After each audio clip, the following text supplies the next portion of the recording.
Assalamualaikum warahmatullahi wabarakatuh.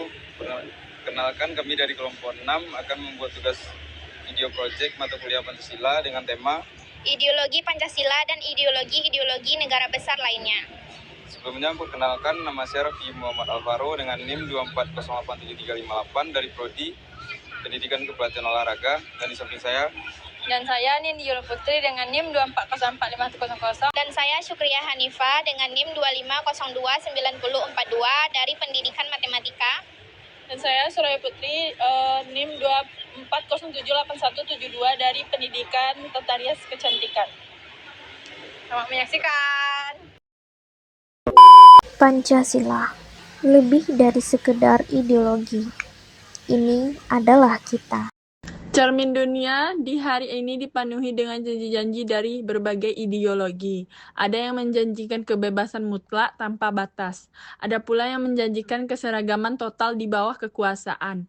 Di tengah riuh rendah dan bisingnya berbagai pilihan itu, kita sebagai bangsa Indonesia memiliki sesuatu yang berbeda, yaitu Pancasila. Namun, pertanyaan besarnya adalah, apakah Pancasila ini hanya akan menjadi tulisan mati yang terpampang di dinding kelas, di mading sekolah, atau di kantor pemerintahan?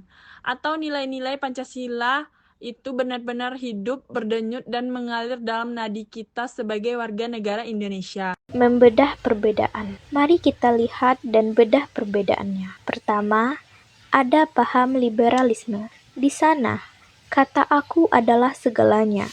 Kebebasan individu dianggap sebagai harga mati yang tidak boleh diganggu-gugat. Namun seringkali, dalam mengejar kebebasan itu, kita lupa dan mengabaikan mereka yang lemah, mereka yang tertinggal, dan kepentingan bersama.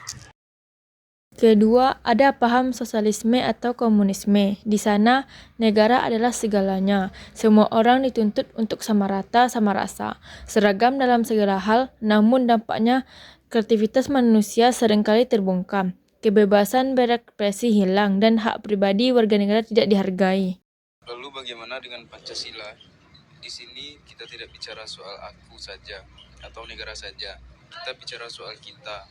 Di Indonesia, kita bebas bergerak, berpendapat, dan bertindak. Tetapi kebebasan itu tetap bertanggung jawab kepada Tuhan Yang Maha Esa sesuai sila pertama. Dan juga bertanggung jawab kepada sesama manusia sesuai sila kedua. Kita semua setara dan sederajat.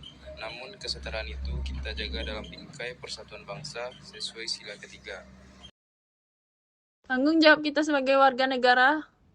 Sadarilah satu hal yang penting, kita bukan sekedar menumpang diam yang duduk manis di kapal besar bernama Indonesia ini. Kita adalah awak kapalnya sendiri. Kitalah yang harus mengemudikan, merawat, dan menjaga kapal ini agar tetap berlayar ke tujuan yang benar. Pertama, jadilah penyaring budaya. Kita hidup di zaman yang serba terbuka dan menyatu. Budaya asing, kebiasaan baru, dan nilai dari luar negeri sangat mudah masuk ke tengah masyarakat. Warga negara yang cerdas tidak akan menelan semua dengan mentah-mentah. Gunakanlah Pancasila sebagai penyaringnya. Jagalah ruang digital kita. Kemerdekaan berpendapat itu hak kita, tapi itu bukan berarti kita bebas menghujat, memaki, atau menyebarkan kebencian di media sosial. Sebagai warga negara yang berjiwa Pancasila, jempol kita di saat berkomentar atau berbagi informasi harus mencerminkan sila kedua, yaitu beradab dan berberi kemanusiaan, serta sila ketiga, yaitu menjaga persatuan bukan memecah belah. Ketiga, tumbuhkan solidaritas sosial dan semangat gotong royong. Saat melihat tetangga, teman, atau sesama warga yang sedang kesulitan, kita bergerak membantu bukan karena diperintah oleh negara, melainkan karena panggilan hati nurani kita sesuai sila kelima, keadilan sosial. Ingatlah, keadilan sosial yang besar itu selalu dimulai dari kepedulian kecil kita terhadap lingkungan terdekat. Pesan untuk generasi kita, seringkali kita berpikir menjadi warga negara yang baik itu harus melakukan hal-hal besar, yang hebat, dan yang mustahil dilakukan. Padahal tidak demikian. Menjadi warga negara Pancasila dimulai dari hal-hal yang sederhana. Cukup dengan tidak memaksakan kehendak sendiri saat sedang berdiskusi atau bermusyawarah. Memang benar, Ideologi negara-negara besar di luar sana mungkin terlihat sangat hebat dan sempurna di atas kertas. Namun, Pancasila jauh lebih hebat dari itu. Karena Pancasila tidak hanya hidup di atas kertas, melainkan ia hidup, tumbuh, dan bersemayam di dalam hati sanubari kita, seluruh rakyat Indonesia. Ada 3 kunci yang harus selalu kita ingat: pahami, terapkan, dan lindungi. Pancasila adalah warisan luhur para pendiri bangsa yang telah diperjuangkan dengan darah dan air mata. Namun, menjaga dan melestarikan adalah kewajiban kita semua. Tapi mari kita berusaha menjadi Pancasila itu sendiri dalam kehidupan sehari-hari. Karena kalau bukan kita, siapa lagi? Kalau tidak dimulai sekarang, kapan lagi?